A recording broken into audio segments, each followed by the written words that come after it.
Corre el año 1810. Pero lejos estamos de la Semana de Mayo. El cadáver de Liniers es enterrado junto a otros 5 funcionarios bajo tierras cordobesas. La fosa común no lleva más distinción que una cruz de madera con las iniciales de los fusilados. Este detalle ilustra hasta qué punto los verdugos consideran la escena como un crimen atroz pero necesario, como algo que merece ser olvidado. Pero algunos recuerdan, la banda cordobesa no es la única resistencia. Aún se oponen las regiones del Paraguay, la banda oriental y el Alto Perú. El Paraguay es misión de Belgrano, ya tienen toda la serie en nuestro canal. Y con la banda oriental me refiero más a Montevideo, porque el resto del territorio se levantaría solito de la mano de Venancio Benavides, el traidor del que hablamos en la batalla de Salta. Nos queda el Alto Perú, región codiciada por sus riquezas mineras. Todos sabían que estas provincias iban a ser el escenario más importante de la guerra. No solo porque eran el único paso entre los virreinatos de La Plata y el Perú, sino porque el metálico altiplano sería un recurso invaluable para el desarrollo del conflicto. La clave de la revolución se encontraba en las minas potosinas. La campaña hacia el norte debía correr a todo motor.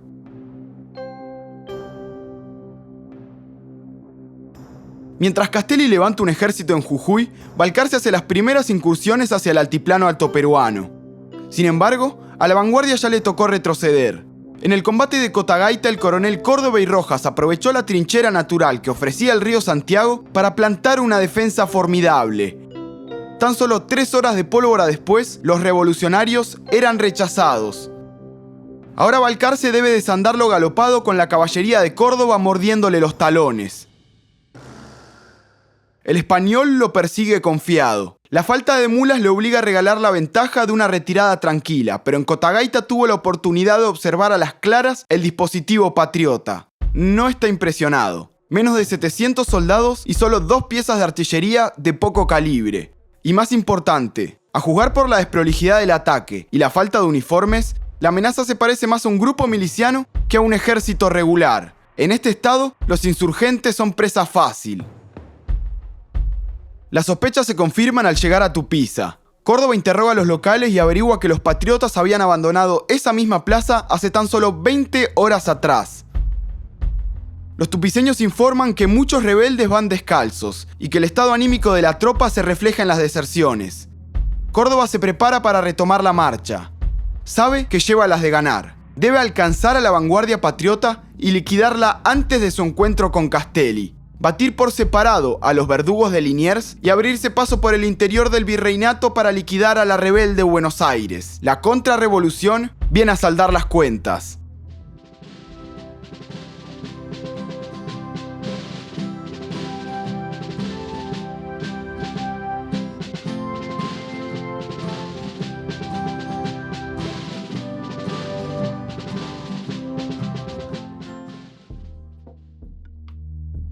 El coronel Córdoba y Rojas contempla sus próximos pasos a la vera del río Tupiza. Paisanos locales le acaban de informar que el enemigo está al borde del colapso. Dicen que ahora Balcarce emprende la contramarcha, pero no hace muchas horas organizaba sus tropas parado en esa misma plaza. Y según los testigos, la desesperación era total. Los realistas retoman la marcha el día 5 de noviembre. Córdoba está tan confiado que deja buena parte de su fuerza estacionada, al mando del sanguinario Vicente Nieto. La misión de Nieto era proteger la retaguardia de las nuevas amenazas por el norte, específicamente del gobernador de Cochabamba, Francisco del Rivero. Y acá me voy por las ramas. El 14 de septiembre Rivero había aprovechado las noticias de la invasión porteña para reavivar la tea de la libertad encendida por Murillo el año anterior.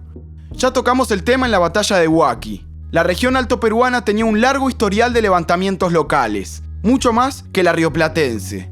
La nueva rebelión de Cochabamba, así como las de Oruro y Santa Cruz de la Sierra, no eran una consecuencia directa de la Semana de Mayo, sino una nueva página de este largo historial. Pero claro está que la invasión porteña traía una situación favorable. Rivero aprovechó la volada para iniciar su propia campaña contra la corona. Luego de tomar Cochabamba y plegarse a la primera junta, el jefe mandó un ejército a Oruro para protegerlo de la resistencia paceña que comandaba Ramírez Orozco. Si estos rebeldes altoperuanos lograban vencer en su derrotero, las vías de comunicación entre Nieto y el virreinato del Perú quedarían seriamente comprometidas.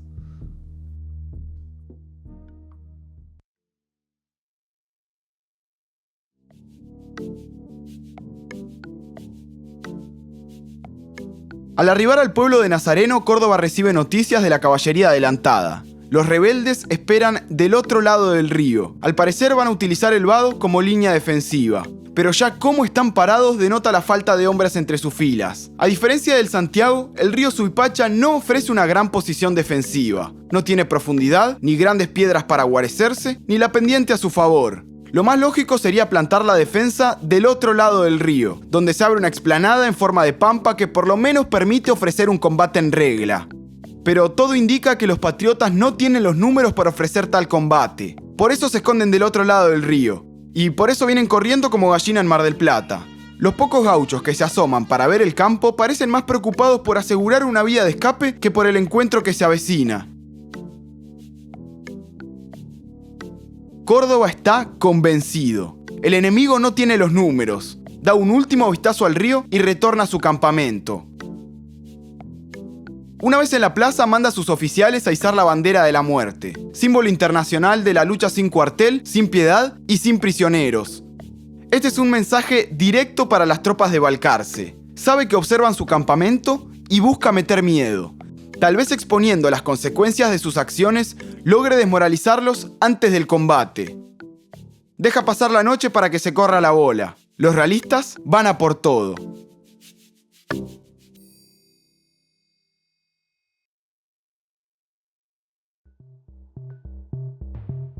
El mayor general Balcarce observa el sol caer sobre el campamento de Nazareno.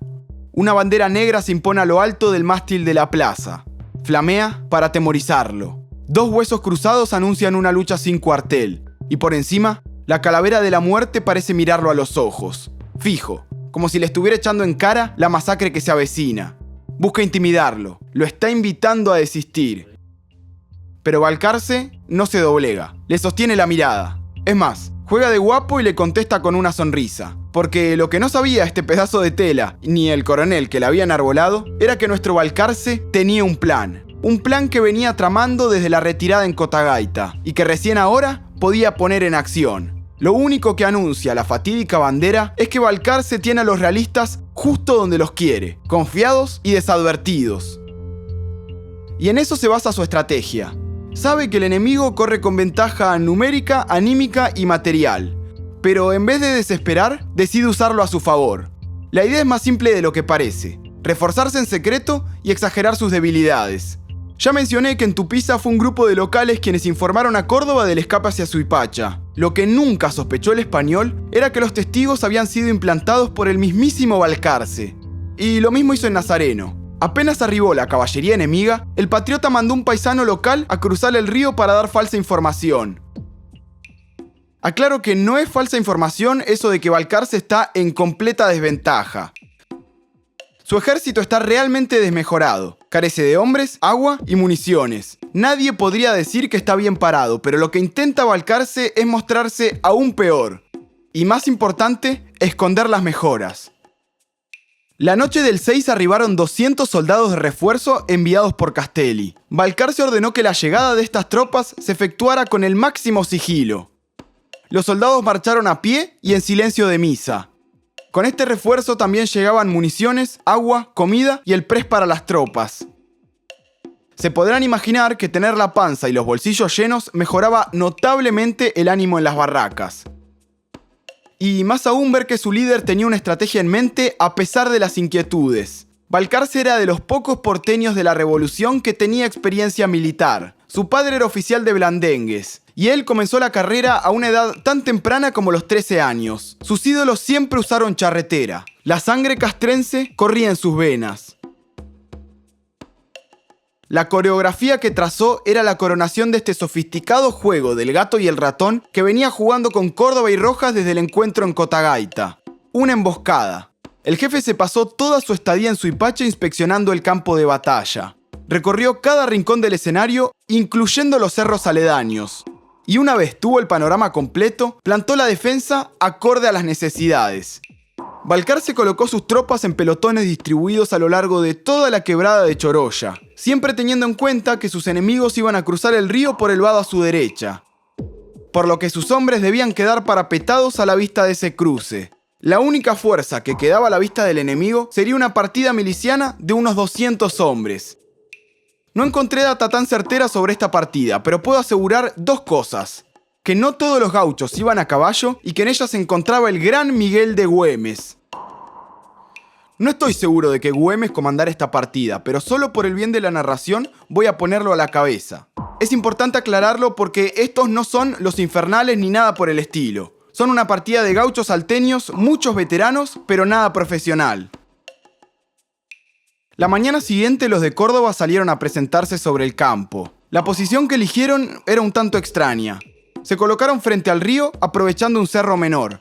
Por alguna razón los realistas estaban asumiendo la defensiva justo en el momento en el que se encontraban al enemigo. Balcarce notó que algo andaba mal, pero no se impacientó, o por lo menos no hasta pasado el mediodía. Recién ahí le sacó la ficha a su contrincante. Córdoba no iba a presentar combate. Seguía con la idea de estirar el asunto en una posición de fortaleza para dejar en evidencia la debilidad de los rebeldes. Si los patriotas querían una emboscada, iban a tener que salir a provocarla. Aferrar al enemigo para luego atraerlo hacia la trampa. Con esta misión partieron los 200 hombres de Güemes. La partida miliciana tomó cobertura sobre una arboleda y abrió fuego en dirección al cerro. No estaban a tiro del batallón más cercano, pero el estruendo alcanzó para llamar la atención. Este batallón se acercó a la orilla y contestó con un fuego tan violento que hizo evidente la disparidad. Sin embargo, la partida de salteños no daba brazo a torcer. Los gauchos se quedaron plantados en la orilla hasta comprobar que toda la fuerza enemiga estaba comprometida en la contienda. Recién entonces emprendieron la retirada, o mejor dicho, la simularon. Los patriotas se dieron en fuga directo hacia la quebrada donde esperaba Balcarce, y gracias a Dios el enemigo mordió el anzuelo. Los realistas los persiguieron hasta Choroya totalmente desprevenidos. Y recién, cuando estaban entrando a la quebrada, los de Balcarce emergieron de entre los cerros para ofrecerles la bienvenida de plomo. Córdoba ordenó hacer alto inmediato, pero cuando estaba organizando a sus tropas levantó la cabeza para encontrar decenas de indígenas que se acercaban a chusmear la batalla. El jefe se sorprendió al ver los números patriotas. Pensó que los curiosos eran contendientes. Ahora eran sus tropas las que se encontraban en desventaja. Las fuerzas patriotas descendieron de la quebrada para liquidar el asunto en la disputa cuerpo a cuerpo. El enemigo fue empujado hacia la orilla a fuerza de bayonetas, espadas, chuzas, cuchillos, macanas, básicamente les tiraron con de todo. La furia patriota arrolló al batallón Borbón y al provincial de La Plata. Córdoba y Rojas logró escapar cruzando el río hacia Nazareno, pero el ejército que se desintegraba ante sus ojos sería una pérdida irreparable para la contrarrevolución. Me imagino la decepción del español. Iba bajando por el altiplano creyéndose Gardel y en menos de media hora Balcarce le dio vuelta a la tortilla.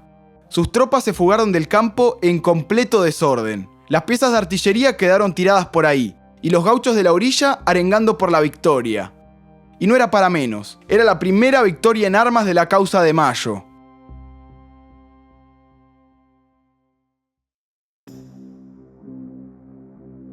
Bueno, veamos algunos números. Las bajas para Córdoba fueron 40 muertos y 150 prisioneros, mientras que Balcarce se llevó un fiambre y una docena de heridos. Los realistas también perdieron 4 cañones, todas las tiendas de campaña, armas, municiones, víveres y 10.000 pesos en plata. El ejército se desintegró por completo. Córdoba y Rojas logró escapar hacia el norte, pero fue capturado a los pocos días. Castelli lo envió a Potosí, y tanto él como el gobernador Paula Sanz fueron apresados en la Casa de Moneda. Si vieron Wacky ya saben cómo terminan estos. Una semana después, el 14 de noviembre, las fuerzas de Rivero vencieron a los realistas en la batalla de Aroma, y a partir de ese momento toda la región altoperuana quedó en manos patriotas. La reconquista del Alto Perú había concluido con una victoria combinada entre rebeldes de arriba y de abajo, y en tiempo récord.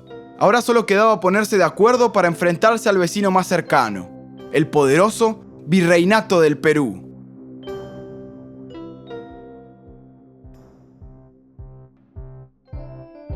No somos una productora, somos dos amigos haciendo esto a pulmón. Si te gustaron los videos, paga la plata para que podamos hacer entregas semanales. También podés suscribirte y poner me gusta. ¿O likear? Sí, o darle like. Sí,